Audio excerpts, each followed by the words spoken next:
ये है एक कहानी जिसका नाम है वापसी। इसके लेखक हैं भीष्म साहनी, जो महान एक्टर बलराज साहनी के भाई थे। वापसी। हुआ ये कि सर्कस के जानवर बिगड़ गए। सभी को एक ही शिकायत थी कि सर्कस का ट्रेनर उन्हें पीटता बहुत था। सारा वक्त उनकी पीठ पर अपनी चाबुक फटकारता रहता था। भला इतने मारने की क्या जरूरत थी? एक कदम टेढ़ा पड़ गया तो कौन सी आफत आ जाएगी। मगर नहीं, ट्रेनर चाहता था कि हाथी स्टूल पर खड़ा हो तो एक ही बार में खड़ा हो जाए और फिर खड़े खड़े सूंड उठाकर दर्शकों को सलाम करे। उधर खाने को कम मिलने लगा, सभी दुबले हो गए। जंगल के जानवरों वाली कोई बात ही नहीं रह गई। शेर कहने लगा, ट्रेनर खेल के समय दर्शकों के सामने मुझ पर चाबुक चला देता है, इससे क्या मेरी हेठी नहीं होती? कहाँ मैं जंगल का राजा और कहाँ ये एक दुबले पतले ट्रेनर से चाबुक खा रहा हूँ। शेर बौखलाया हुआ था, देर तक गुर्राता रहा। एक झापड़ दूं तो सारे दांत बाहर आ जाएं। काला कोट पहने, बड़े तमगे लटकाए घूमता है ये ट्रेनर।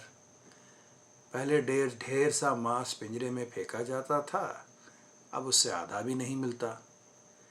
इस पर दिन को न चैन न रात को। दिन भर पिंजरे में भूखा पड़ा ऊँघता रहता हूँ। स्कूलों के छोकरे आकर मुझको परेशान करते हैं, कभी कंकर फेंकते हैं, कभी छड़ी की नोक चुभोते हैं। भालू अपनी जगह परेशान था। यहाँ की धूल मिट्टी में तो मेरा दम घुटता है। वर्षों से नहाया नहीं हूँ। खेल के वक्त मेरे सर पे टोपी और नीचे घाघरा पहना देते हैं। वे समझते हैं कि मुझे खूबसूरत बना रहे हैं। अजी मुझे खूबसूरत बनाना होता तो मुझे नहलाते, मेरे बालों की कंघी करते, मुझे अच्छी अच्छी चीज़ें खाने को देते। दिन में 3-3 बार नाचना पड़ता है। ना नाचो तो लाठी पड़ती है। दांत मेरे टूट गए हैं। आँखों से सारा वक्त गीत बहती रहती है। सभी जानवर सताए हुए थे, सभी अपनी दर्द का कहानी कहने रहे। सभी जानवर सताए हुए थे, सभी अपनी अपनी दर्द कहानी कहते रहे। आखिर सबने फैसला किया कि अब यहाँ एक भी दिन नहीं रहना चाहिए। मगर जाओगे कहाँ? हाथी ने पूछा। हाथी उन सब में न केवल कद और बुत में बड़ा था, बल्कि सबसे अधिक अनुभवी और समझदार भी था। जंगल में लौट जाएंगे, सभी ने एक आवाज में कहा। हम जंगल के रहने वाले हैं, जंगल में ही लौट जाएंगे। इस पर हाथी ने बारी बारी से सबको देखा। उसकी आंखें गधे पर अटक गईं। क्या तुम भी जंगल लौटना चाहोगे? हाथी ने गधे से पूछा। तुम जंगल में लौटकर क्या करोगे? तुम तो शहर के रहने वाले हो। शहर में रहता हूं तो क्या, मेरे पुरखे तो जंगल में ही रहते थे। जंगल में गधे कब रहते थे? मैंने तो किसी जंगल में गधे को नहीं देखा। इस पर भालू ने गधे से कहा, हमें तो जंगल से पकड़ा गया था, तुम्हें सर्कस वाले जंगल से तो पकड़ कर लाए नहीं। इससे क्या होता है, हमारे पुरखे तो जंगल में ही रहते थे। तुम्हें कहाँ से पकड़ा गया था? सर्कस से पहले तुम कहाँ रहते थे? हाथी ने पूछा। हम रहते थे एक धोबी के पास, गधे ने खिसिया कर कहा।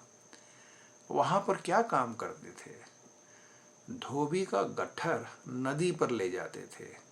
और क्या काम करते थे? और क्या, बस घास चरते थे और मन खुश हुआ तो हाँक लगाते थे, डैचू डैचू। इस पर सभी जानवर हंसने लगे। पास में मनचला बंदर बैठा था। बोला, तो ये लगाओ हाँक, हम भी सुने। हाँक तो खुशी में लगाई जाती है, अभी तो मेरा मन बहुत उदास हो रहा है। पर सभी के अनुरोध पर गधे ने हाँक लगाई। मुंह आसमान करके ऊंची आवाज में कहा, ढैचू ढैचू ढैचू। सभी जानवर हंसी हंसी से लोटपोट होने लगे। उन्हें हंसता देखकर गधा बड़ा खुश हुआ। हंसी थमने पे बोला, मेरी हाँक तो इससे भी लंबी होती है, पर जब मैं खुश होता हूँ तो 7 बार ढैंचू ढैंचू कहता हूँ। अभी तो केवल 3 बार ही किया था। हाथी गंभीर हो के बोला, तुम्हें चाहिए कि तुम धोबी के पास लौट जाओ। जंगल में तुम्हारा क्या काम? जंगल में तो कोई जानवर गट्ठर नहीं उठाता। नहीं जी, हम जंगल में तुम्हारे साथ रहेंगे। मन आया तो हाँक भी लगाएंगे, मन आया